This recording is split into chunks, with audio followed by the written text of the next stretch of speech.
Hello friends, welcome to सी लर्नोपीडिया। कैसे आप सब? मैं आपके लिए लेकर आया हूं आज के यानी 1 और 2 सितंबर के कुछ इंपॉर्टेंट करंट अफेयर्स।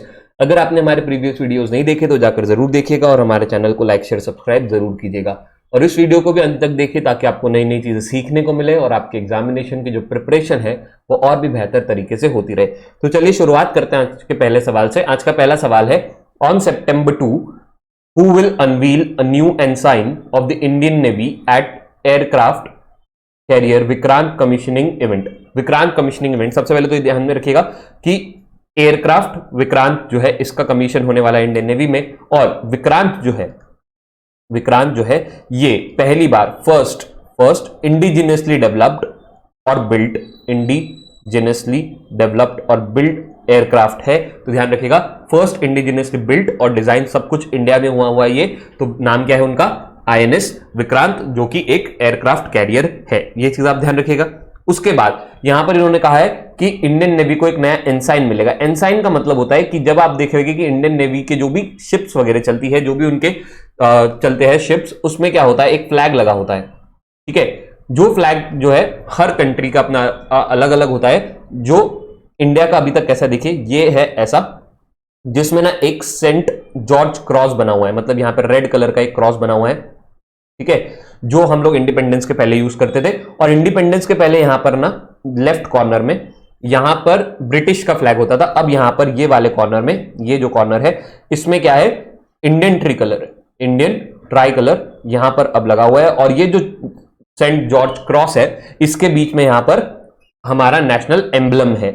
और अब जो है इसको चेंज करना है, इसको एक नया बनाना है। ठीक है, अभी जो नया बनेगा वो अभी तक अनरिवील नहीं हुआ है, वो 2 सितंबर को रिलीज होगा ये इवेंट में, जो कि नरेंद्र मोदी अनवील करने वाले हैं। तो ध्यान रखिएगा कि सेंट जॉर्ज क्रॉस जो है उसको हटाने की बात यहां चल रही है और यहां पर जो है इंडिया का एक नया ही कोई इंडियन नेवी का एनसाइन आने वाला है। तो ये चीज आप ध्यान रखिएगा। ठीक है, चलिए अगले सवाल पे चलते हैं। अगला सवाल है, athletic federation of India AFI, athletic federation of India announce it's partnership with, ठीक है, कौन से बैंक के साथ उन्होंने नीचे में से पार्टनरशिप की है?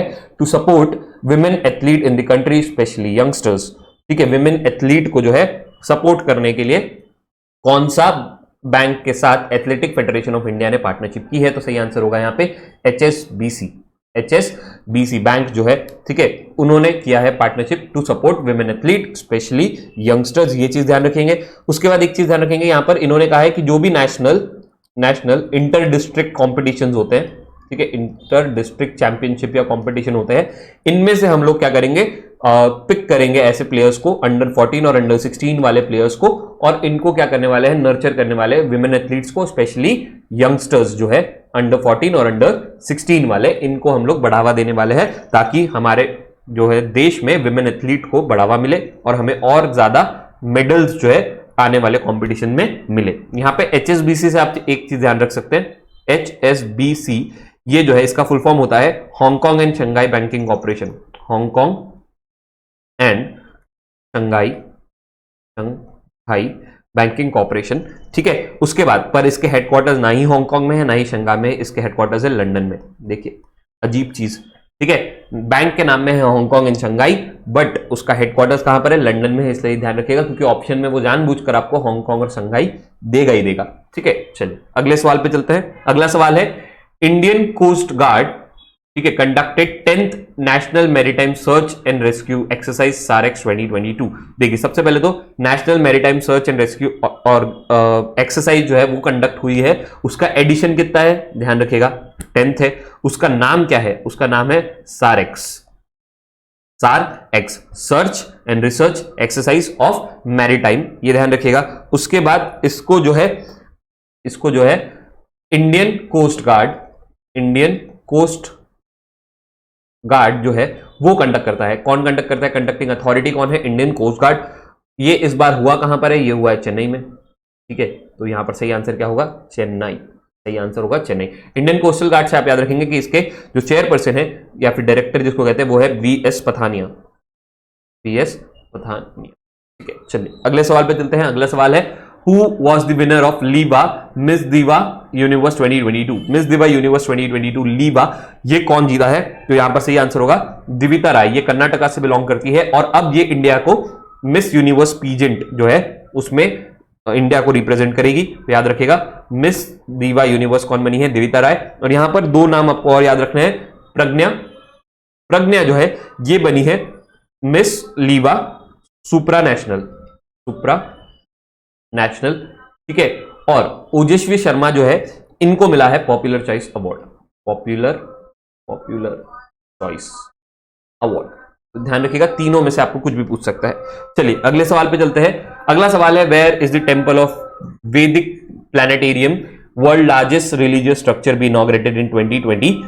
2024 में लार्जेस्ट रिलीजियस स्ट्रक्चर जिसका नाम है टेंपल ऑफ वैदिक प्लैनेटेरियम, ये कहां पर बनने वाला है। तो ध्यान रखिएगा ये वर्ल्ड का लार्जेस्ट रिलीजियस स्ट्रक्चर बनेगा, 2024 तक के ये बनने वाला है। और ये जो है वेस्ट बंगाल में बनेगा, सही आंसर होगा वेस्ट बंगाल। वेस्ट बंगाल पे भी कहां पर, मायापुर, वेस्ट बंगाल के मायापुर में ये बनने वाला है, ठीक है। अभी जो है वर्ल्ड का लार्जेस्ट रिलीजियस स्ट्रक्चर, क्योंकि 2024 में वो बनने वाला है, तो अभी रिसेंटली कौन है जिसको वो पीछे छोड़ेगा, वो है कंबोडिया का Angkor what complex, Angkor what complex. तो इसको पीछे छोड़कर हमारा टेंपल ऑफ वैदिक प्लैनेटेरियम क्या बनने वाला है, वर्ल्ड का लार्जेस्ट रिलीजियस स्ट्रक्चर कहां पर है, वेस्ट बंगाल में है, 2024 में बनकर रेडी हो जाएगा। चलिए अगले सवाल पे चलते हैं। Which of the following government unveiled the scheme called महिला निधि ऑन विमेन्स इक्वालिटी डे, ठीक है। विमेन्स इक्वालिटी डे कब होता है ये मैंने आपको बताया था, तो आप मुझे कमेंट करके बताएंगे।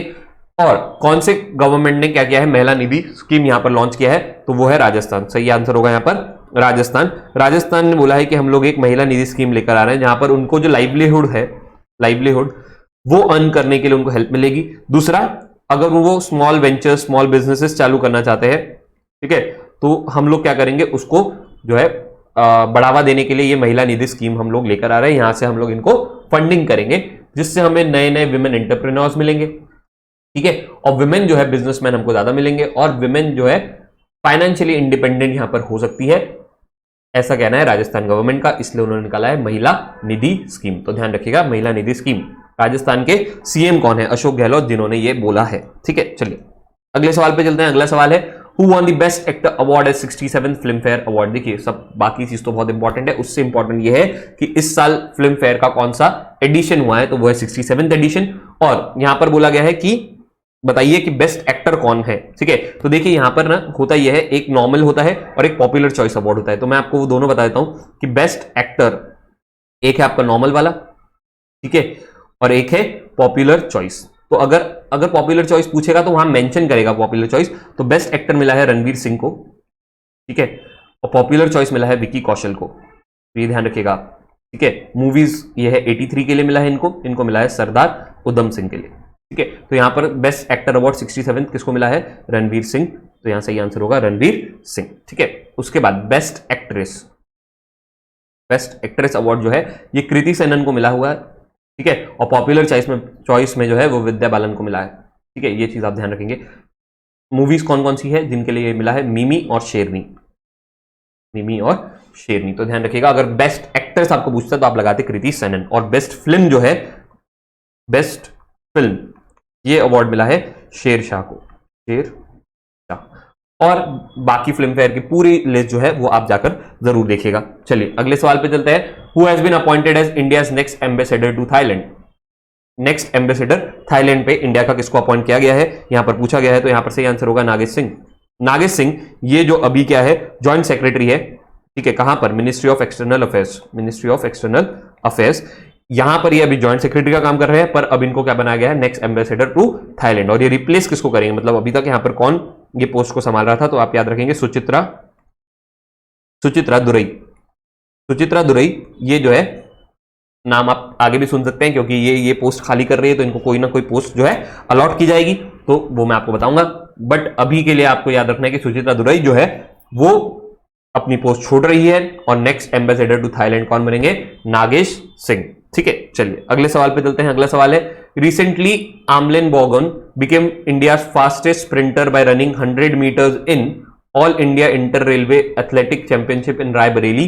देखिए 100 मीटर्स के लिए हमको फास्टेस्ट रनर जो है उसमें एक नया नेशनल रिकॉर्ड बनाया है, जिनका नाम है अमलान बोगन। बहुत इंपॉर्टेंट नाम है। इन्होंने 10.25 सेकंड्स लिए हैं, इसके पहले का जो रिकॉर्ड था वो था 10.26 सेकंड्स का, जिसको इन्होंने पीछे छोड़ दिया है। और जो कि क्या है, जिन्होंने बनाया था आमिया मलिक ने, जो आमिया मलिक ने 2016 में बनाया था, जिनको इन्होंने पीछे छोड़ दिया है और 10.25 सेकंड इन्होंने लिए हैं यहां पर। उसके बाद एक चीज आप ध्यान रखेंगे कि 200 मीटर में, 200 मीटर रेस में भी क्या है, इन्हीं का नेशनल रिकॉर्ड है। किनका?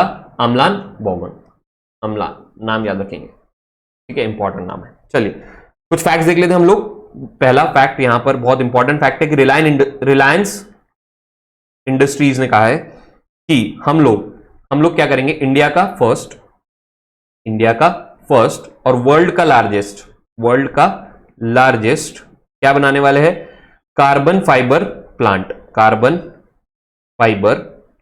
प्लांट। तो कौन बनाएगा, वर्ल्ड का कौन सा नंबर का है, इंडिया का कौन से नंबर का, ये सब आपको पता होना चाहिए।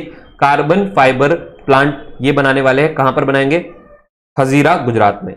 कहां पर बनने वाला है, ये भी इंपॉर्टेंट प्लेस है, ठीक है, ध्यान रखिएगा। Reliance industries carbon fibre plant, वो इंडिया का फर्स्ट, वर्ल्ड का लार्जेस्ट, हजीरा गुजरात में, ठीक है। नेक्स्ट, न्यूजीलैंड के क्रिकेटर है जिनका नाम है कॉलिन डी ग्रैंडहोम, ठीक है। इन्होंने क्या कर दिया है, इन्होंने बोला है, कहां से बिलोंग करते हैं, न्यूजीलैंड से बिलोंग करते हैं, ऑलराउंडर की पोजीशन पे ही खेलते हैं और ये जो है इन्होंने रिटायरमेंट जो है घोषित कर दिया है, तो ये ध्यान रखिएगा आप। चलिए अगले सवाल पे चलते हैं।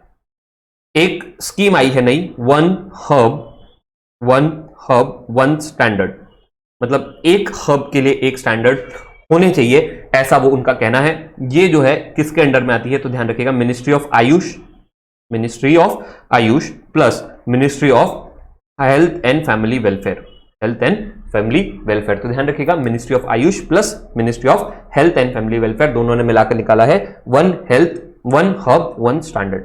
नेक्स्ट, मर्सिडीज बेंज की जो इंडिया वाली कंपनी है, ठीक है, मर्सिडीज बेंज इंडिया, इन्होंने अपना जो है एमडी बनाया है नया, ठीक है, तो नाम याद रखेंगे आप, एमडी जिनका नाम है संतोष अय्यर, तो याद रखिएगा, मर्सिडीज बेंज इंडिया ने अपना नया एमडी किसको बनाया है, संतोष अय्यर को बनाया है। उसके बाद सीरम इंस्टीट्यूट ऑफ इंडिया,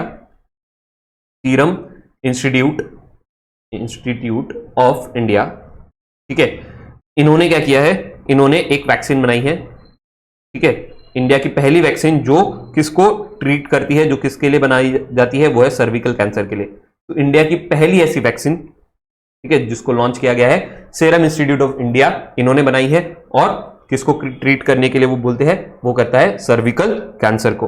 उसके बाद लास्ट आज का आपको मैं फैक्ट बता दूं कि इंडिया ने नेपाल के साथ, ठीक है, इंडिया ने नेपाल के साथ एक एमओयू साइन किया है और किस चीज के लिए साइन किया है, तो वो है बायोडाइवर्सिटी कंजर्वेशन, बायोडाइवर्सिटी का कंजर्वेशन हम दोनों को मिलकर करना है, ऐसा कहना है इंडिया और नेपाल की गवर्नमेंट्स का, ठीक है। चलिए थैंक यू सो मच, कल मिलते हैं कुछ इंपॉर्टेंट करंट अफेयर्स के साथ, तब तक आप करंट अफेयर्स को रिवाइज करते रहिए, हमारे चैनल को लाइक शेयर सब्सक्राइब कीजिए, अपना ख्याल रखिए और हमें कमेंट करके बताते रहिए कि कैसे लग रहा है आपको ये video. Thank you so much.